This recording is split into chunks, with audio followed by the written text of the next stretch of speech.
Silchar national highway শ্রীহট্টপল্লীর নালাতে এক অপরিচিত ব্যক্তির মৃতদেহ উদ্ধার। মৃতদেহ উদ্ধারকে ঘিরে শ্রীহট্টপল্লী এলাকায় জনগণের মধ্যে আতঙ্কের পরিবেশ সৃষ্টি হয়।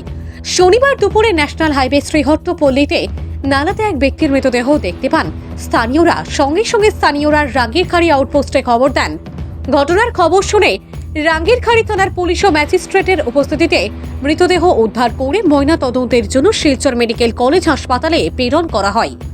খবর লেখা পর্যন্ত মৃত ব্যক্তির কোনো পরিচয় পাওয়া যায়নি বলে জানা যায়।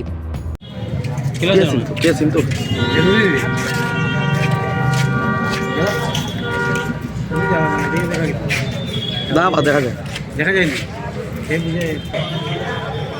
ওভার দিকে গিয়ে দেখা যায় না, বাড়ির দিকে গিয়ে লাশ দেখতে পারবো।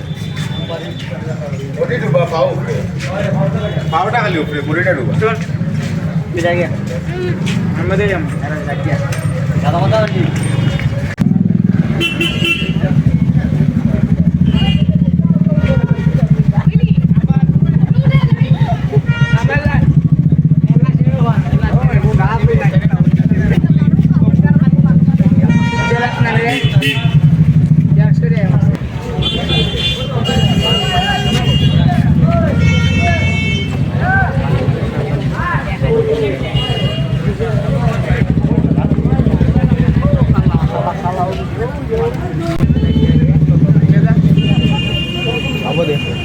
ও বাস চিতাই দিতে